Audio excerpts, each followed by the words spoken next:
Wir sehen 3 Trends, die unsere Kunden und damit auch unsere Systeme der Zukunft beeinflussen. Das erste ist die Digitalisierung. Unsere Kunden wünschen sich eine zunehmende Digitalisierung und auch mehr Transparenz über ihren Produktionsprozess. Das zweite ist das Thema Individualisierung. Unsere Kunden fertigen immer individuellere Produkte. Das heißt, sie müssen auf unseren Maschinen sehr individuell und kostengünstig fertigen können in sehr kleiner Stückzahl. Und als drittes erleben auch unsere Kunden den Fachkräftemangel. All das führt dazu, dass das System, das wir entwickeln, die autonome Fabrik ist. Und wir erleben schon heute, dass wir dafür unsere Entwicklungsprozesse, aber auch die Validierung unserer Produkte weiterentwickeln und optimieren müssen. Beispielsweise müssen wir in der Entwicklung deutlich enger und interdisziplinärer zusammenarbeiten und auch bei der Validierung müssen wir deutlich früher in Zusammenarbeit mit unseren Kunden herausfinden, welche Produkte schon gut funktionieren und welche Produkte auch besser werden können.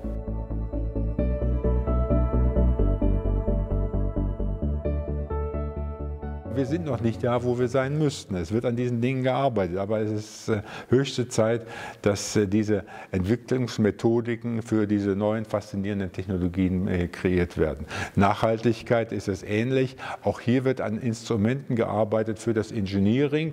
Ja, das kann man auch unter so einem Motto fassen, hier Sustainability by Design. Das bringt zum Ausdruck, dass es ein Designaspekt ist und wir eine Designschule brauchen, um nachhaltige Systeme zu entwickeln. Das gilt übrigens dann auch für resiliente Systeme. Da gibt es Resilience by Design oder bei hier Benutzbarkeit, das ist Usability by Design. Und Sie sehen schon daran, dass das Engineering komplex wird, weil wir ja mehrere Designaspekte haben, die alle mit by Design enden und das muss ja in sich konsistent dann am Ende sein und aufeinander gut abgestimmt sein.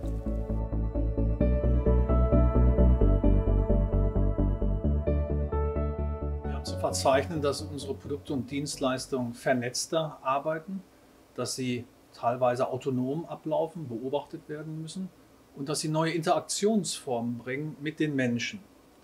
Das heißt im Umkehrschluss, dass diese Systeme aufeinander abgestimmt werden müssen und wir auch datengetriebene Elemente mit zu berücksichtigen haben, um über Plattformen Feedback-Mechanismen einzubauen.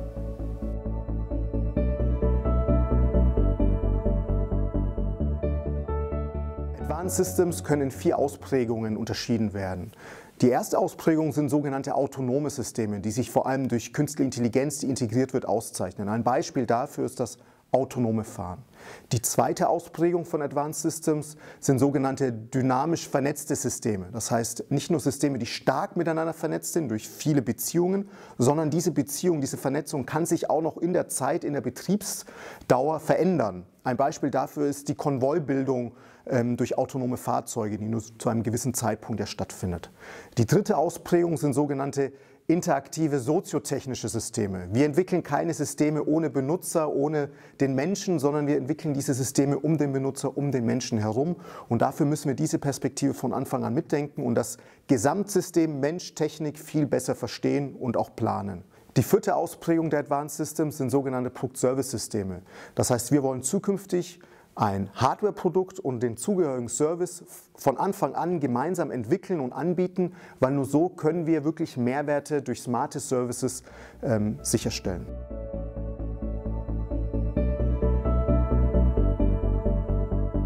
Wir haben 3 Top-Prioritäten, die wir adressieren müssen. Wir brauchen neue Entwicklungsmethoden, um das systemische Zusammenspiel überhaupt leisten zu können und überprüfen zu können.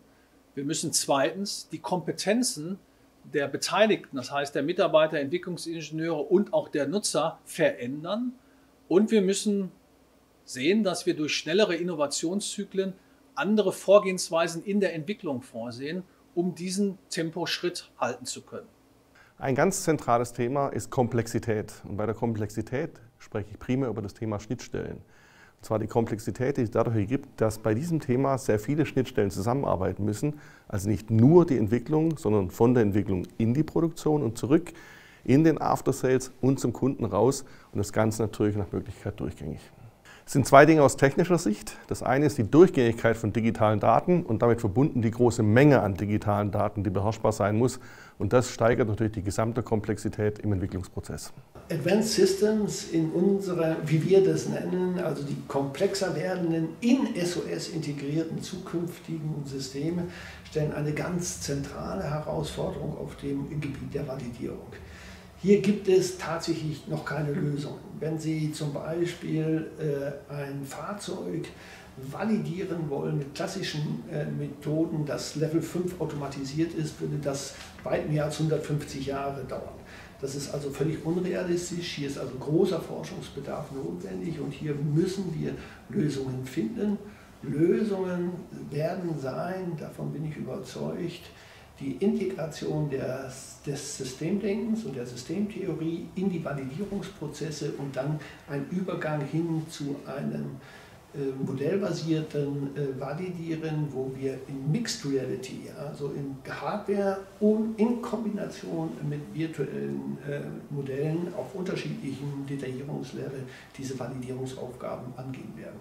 Das zu tun braucht ganz neue Kompetenzen, auch bei den Ingenieuren. In die Richtung müssen wir also auch in unserer Ausbildung etwas tun.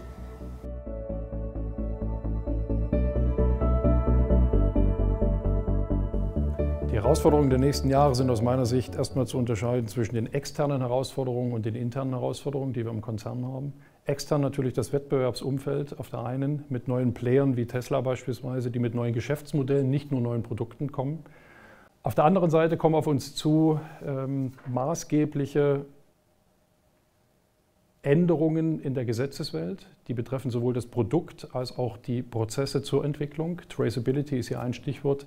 Software-Update-Management-Systeme sind neue Gesetzesvorgaben. Die Herausforderung dieser Gesetzesthemen sind, dass sie einerseits marktspezifisch formuliert werden, dass sie auf der anderen Seite aber auch teilweise in kürzeren Abständen kommen, teilweise kürzer als die Produktentwicklungszyklen tatsächlich laufen.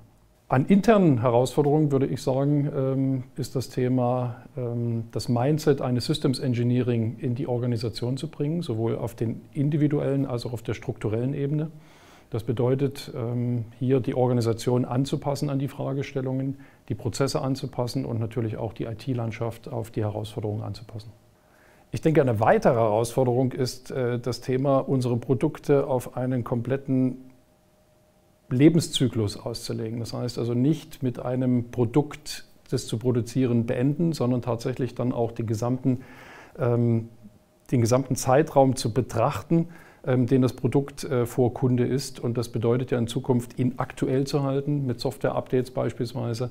Und das ist eine Riesenherausforderung auch für die interne Organisation, das zu bewerkstelligen, in kurzzyklischer Art und Weise neue Software-Updates zu bringen, die immer wieder im Kontext des Produktes auch stehen und natürlich kompatibel, konsistent und gesetzeskonform sein müssen.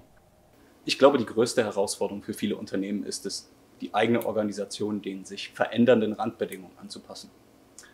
Mein Aufgabenfeld aber bei der Siemens Digital Industry Software ist die Beratung von Kunden in Bezug auf Softwarelösungen für das Engineering. Und aus dem Grund und aus dem Kontext heraus sind meine Top 3 Herausforderungen die Schaffung durchgängiger Prozesse, die Vernetzung der vielen Daten und Systeme und die schnellere Bereitstellung von IT-Systemen.